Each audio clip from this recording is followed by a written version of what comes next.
Créé en 1980 par Driss Meskini et René Ebbo, Bimo s'est rapidement constitué en leader de l'industrie biscuitière au Maroc, rejoignant le giron du groupe ONA et Danone en 1999.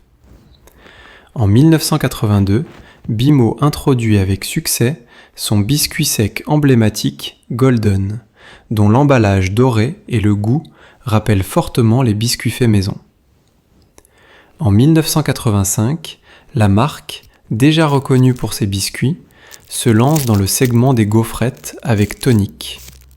Ce succès est suivi en 1992 par le lancement de Tiger, une nouvelle marque qui vient compléter l'offre de Bimo. La gamme continue de s'élargir sous la direction des fondateurs Driss Meskini et René Ebbo, qui introduisent en 1990 la génoise Merendina, un produit mythique qui rencontre également un grand succès. Pour répondre à la demande croissante, Bimo décide en 1994 d'augmenter sa capacité de production en ouvrant une deuxième unité. Le succès de la marque Bimo est tel que son nom est devenu le terme générique du biscuit au Maroc. Nombreuses sont les entreprises, aussi bien nationales qu'internationales, qui se sont succédées pour reprendre la société autour d'une success story qui dure. Brit Bimo, les bambins des années 1980 et 90 n'ont eu cesse de répéter cette phrase pour que leurs parents comblent leurs envies. Aujourd'hui encore, dans le langage de tous les jours, chez petits et grands, un Bimo est un biscuit. En réalité, Bimo est l'acronyme de Biscuiterie industrielle du Maghreb. L'une des rares entreprises marocaines ayant réussi le pari de faire de leur dénomination sociale le générique d'un produit. L'aventure hors du commun de Bimo démarre à une époque où l'industrie marocaine des biscuits est rudimentaire. Nous sommes en 1981. Le secteur est dominé par l'informel et reste la chasse gardée de la marque Henry's lorsque deux hommes décident de tenter l'aventure industrielle. Driss Meskini et René Ebbo, deux hommes d'affaires visionnaires et aguerris dans le secteur de la chocolaterie et assez de flair et d'audace pour s'attaquer au marché de la biscuiterie. À l'époque, le biscuit est préparé par la ménagère pour que leur entreprise puisse se faire une place. Ils ont une idée bien précise, créer des produits destinés aux enfants.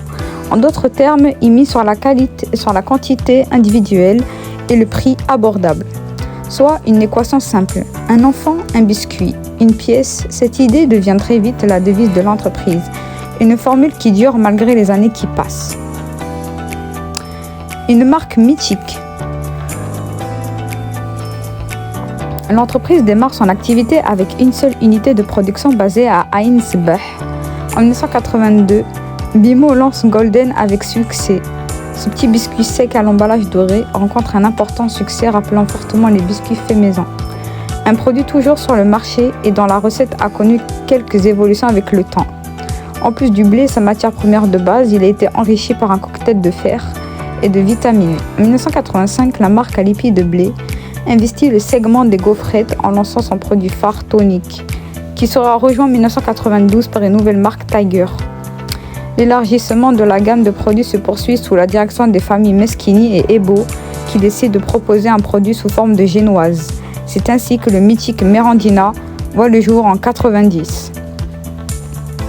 Face à ce succès, le management décide en 1994 d'augmenter sa capacité de production en créant une deuxième unité de production. La société investit continuellement pour accompagner la croissance soutenue de son activité. Elle engage pas moins de 500 millions de dirhams entre 88 et 98 et garde le même rythme jusqu'à ce que la société atteigne un portefeuille d'investissement de 100 millions de dirhams. Pour la seule année de 1994, Bimo compte aujourd'hui 12 marques de biscuits et plusieurs dizaines de références. En 2012, les revenus générés par la société s'élèvent à 941,7 millions de dirhams. Driss Meskini et René Ebbo ont réussi à asseoir Bimo sur le marché et en faire un véritable leader qui s'accapare près de 56% de part de marché.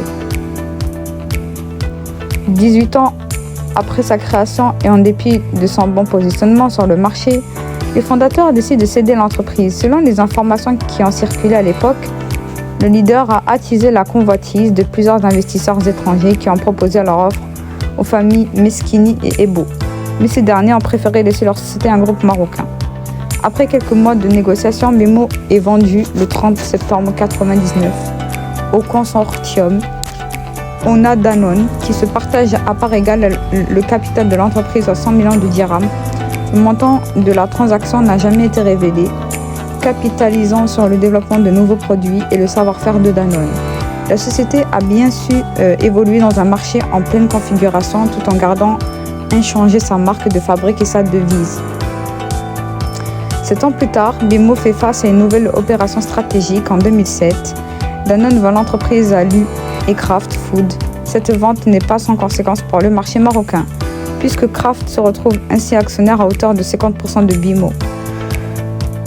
Elle est aussi présente sur le marché marocain grâce à 2 entreprises. La transaction intervient à un moment où le marché national de la biscuiterie subit la concurrence suite à l'entrée en jeu de nouvelles marques d'importation après la signature des accords de libre-échange.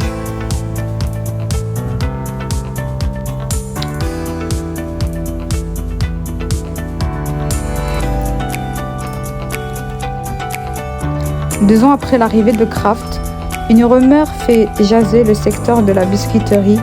La presse a parlé en 2009 de l'éventuel rachat par Kraft de 50% du capital de Bimo, détenu par SNI. Une information démentie par les concernés. Ainsi, le duo Kraft-SNI a continué à évoluer et fonctionne honorablement, puisque Bimo a su maintenir sa position de leader malgré l'effritement de ses parts de marché. Passé en dessous de la barre de 50%, l'effort de l'entreprise s'est opéré sur l'élargissement des gammes et des références de ses produits phares, des biscuits et des milliards.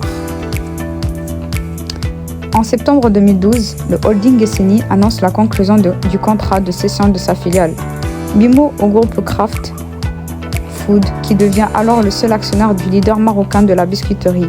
Le prix de cession s'élève à 1,31 milliard de dirhams pour une valorisation globale de 2,102 milliards.